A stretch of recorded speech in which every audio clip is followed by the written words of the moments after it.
All right. Good morning. It is Thursday, April 2nd, 2020.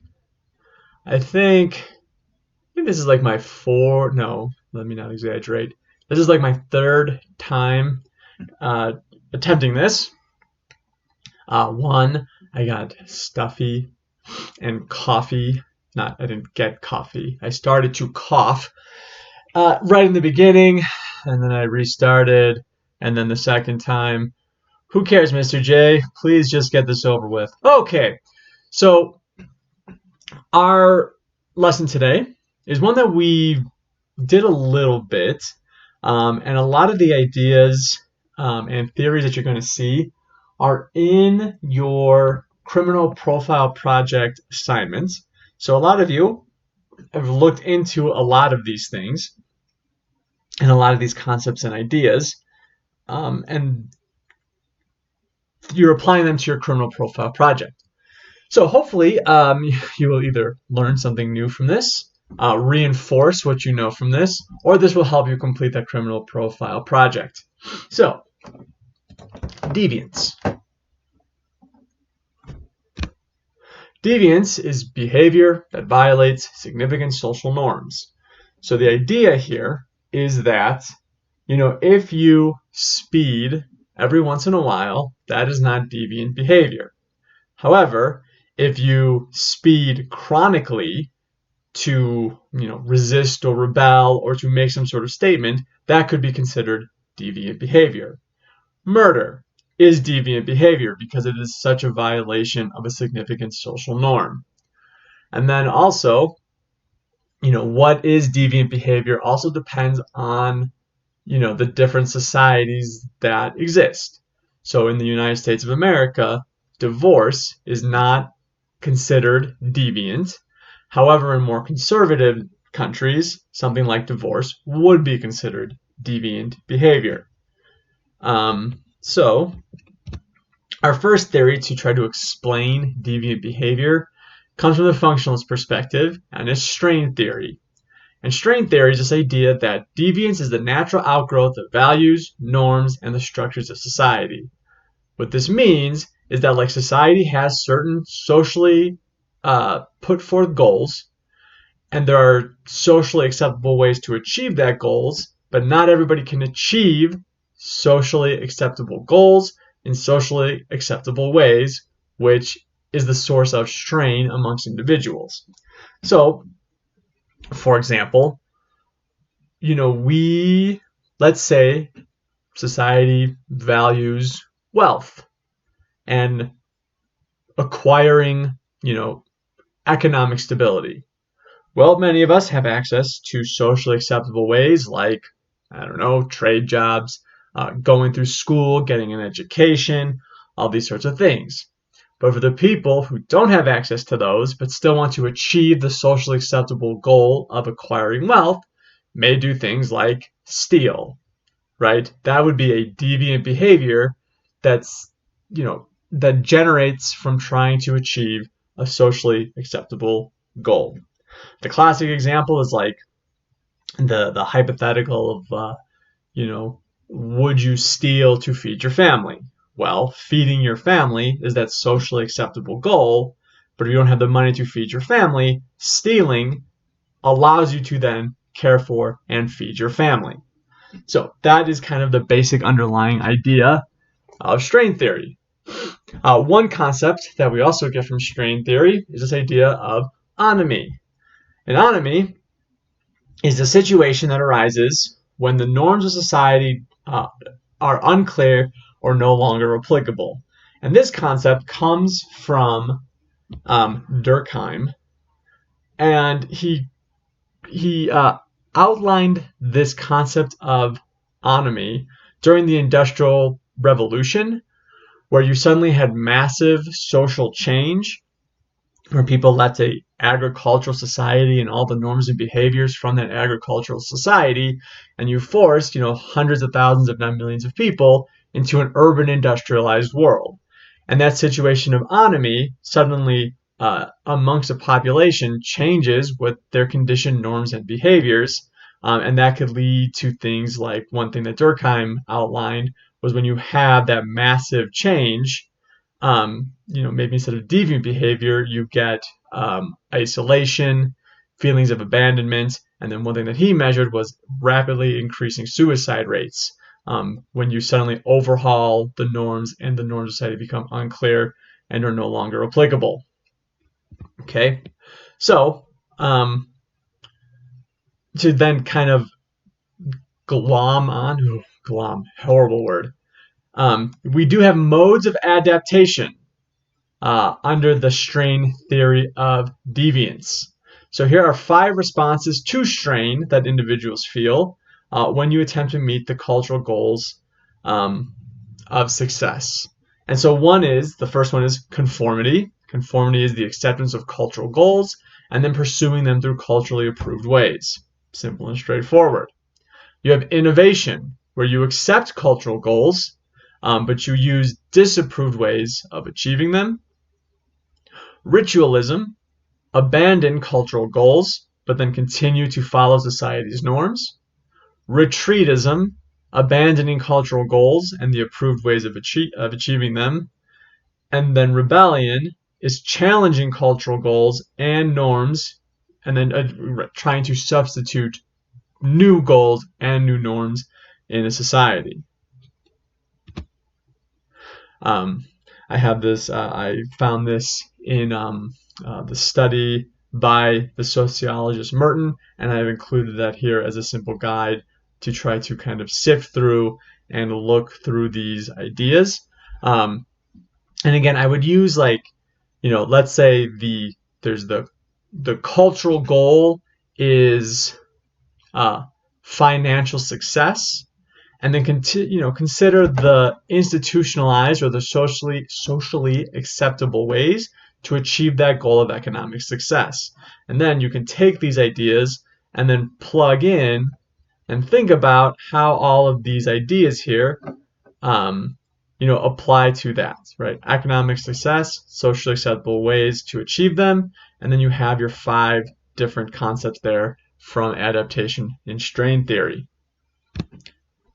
Our next one is conflict perspective, right? And the basic idea of conflict perspective in sociology is about, who has privilege and power, how do they maintain privilege and power versus those who don't have privilege and power. And so from the conflict perspective, competition and social inequality lead to deviance. And so people with power commit acts of deviance to retain power. So just off the top of my head, I think of billionaires who use illegal methods of storing cash to again maintain their wealth. Quick example, or one of my favorite examples is Bernie Madoff, who was a Wall Street banker, where to make sure that he continued to enrich himself, he committed a gigantic pyramid scheme. Maybe something along those lines. And then on kind of the other side of it, people without privilege and power will commit deviance to obtain rewards and to stop feeling powerless. So I put some bullet points here. Ruling classes label deviant behavior as anything that threatens their power. So from the conflict perspective, right, deviance is just a way in which people with power can oppress people without power. And anything that is an extension of that oppression, they label as deviant to maintain their power and control. So to keep power, ruling class creates ideologies to explain deviance as a problem in the lower classes, right? So stealing, let's go conflict perspective, right? Stealing and putting people in prison for stealing, it's the idea that people with power have made stealing a crime, and then you lock away people who steal. This is an idea of then you get to control and put people in prison who are really, if you take conflict perspective, just trying to resist their poverty and resisting their powerlessness. Okay. And then that offshoot that is that the prison system is a way to both imprison people who resist their powerlessness, and also to scare the rest of us, to stop all of us committing deviant behaviors that resist the power of people with power over us. Okay, the next one is from the interactionist perspective, and there's a couple ideas here, so let's run through them. Control theory, from the interactionist perspective, says that deviance is a natural occurrence, and it talks a lot about this idea of social bonding. Okay, and so if you have strong bonds to your community, this will prevent deviance, theoretically, versus the idea that weak bonds, or people who don't bond to their society, will then commit acts of deviance. And then we bond to our society in 4 ways. So, 1, we form attachments with others who accept norms, teachers, parents, friends, etc. We have a strong internalized belief in society's moral codes. We show commitment to traditional values and goals, and then there's full involvement in non-deviant behavior, leaving no time for deviance. And these 4 ideas, right, if successful, help individuals, like us law-abiding citizens, prevents us from committing acts of deviance because we have bonds to our community. And then the people who do not have these strong bonds, they then commit acts of deviance. Okay. Another theory, cultural transmission theory, is that deviance is a behavior, and that behavior is learned by interacting with people who are also deviant. So you learn, right, that culture of deviance is transmitted to other people, who thus then commit deviant behaviors. We also have differential association, which is the idea that if you are frequently with deviant people, if you are close to deviant behavior, the likelihood that you will then be deviant increases, right? And then the inverse of that. If you grow up, if you're around people who do not commit deviant behavior, then you are much more likely to not be deviant yourself. Okay. So, cultural transmission theory also has this idea of this, some people show commitment to society's norms, but participate in deviant behaviors nonetheless, right? So the caveat is that, like, yes, a person like the classic example, I suppose, would be a Jeffrey Dahmer, grew up in the suburbs, had 2 loving parents, went to a normal high school, and yet was an incredibly deviant person himself. And so cultural transmission theory outlines this concept of techniques of neutralization, which are techniques in which people suspend their moral beliefs to then go ahead and commit deviant acts. And we have kind of the 5 most noteworthy techniques of neutralization down here. So, denial of responsibility. Okay, I'm sure many of you have either participated or seen this, where if you get caught doing something wrong, right, to neutralize the guilt maybe, or to neutralize the idea of this of the norm and behavior that you usually follow, right? Well, it wasn't me, it wasn't my fault. The next one, denial of injury, right? You do something wrong to somebody, but you say, well, it didn't hurt, or like you, I have a good example. I remember when I was a young lad, I backed into a person's car. Now, this was many, many years ago, right? But I could just tell myself, well, it's not that bad of a thing I've done because they have insurance that'll pay for it. No worries. Okay? Denial of the victim. Okay? You deserved it, right? Something bad happened to you, but you deserved it. Okay? Again, trying to neutralize the negative feelings associated with doing something wrong. I'm going to pause here because my cat is driving me crazy. And we're back. Sorry, I cannot think straight with my cat meowing in the background. Hashtag remote learning. Okay, condemnation of those with authority, or the condemners, right? You're just as bad. You're only blaming me because, or this idea that, like, right, you do something deviant, the cops arrest you. Well, they're just as bad as I am, right? Kind of like shifting that blame, or at least neutralizing, trying to neutralize the idea that you did something wrong and deviant, but shifting that blame so that you don't internalize those negative feelings, right? And then appeal to higher loyalties, which is like classic, right? How many times students have been like tardy to class and have told me like, well, I was just trying to help my friend. That's great, right? But you still did something wrong, okay?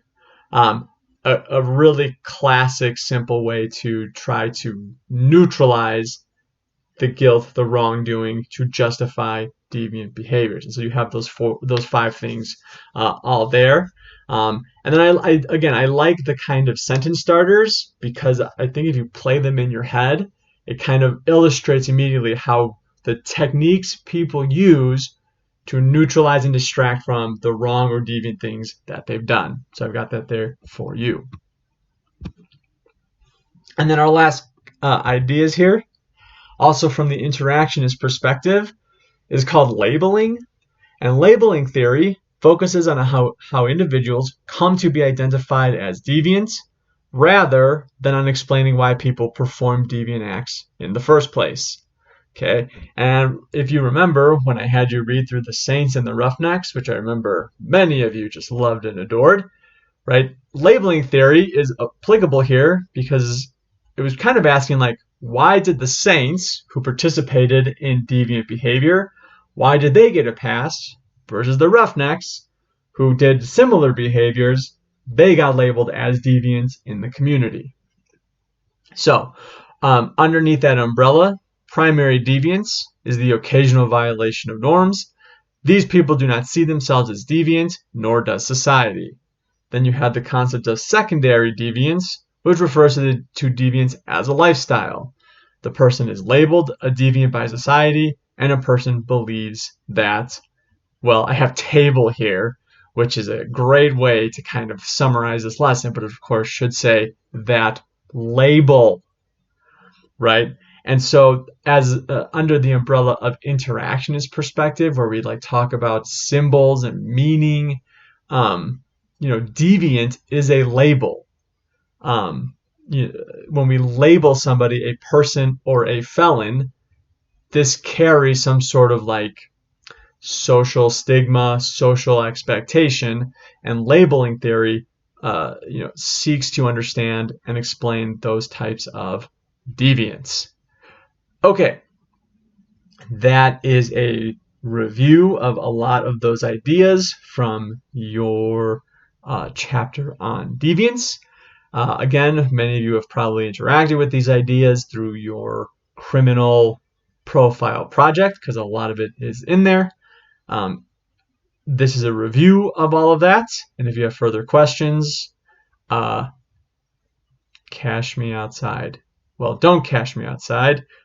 Cash me at my office hours, which I have put in Google Classroom. Stay healthy, stay safe. So long.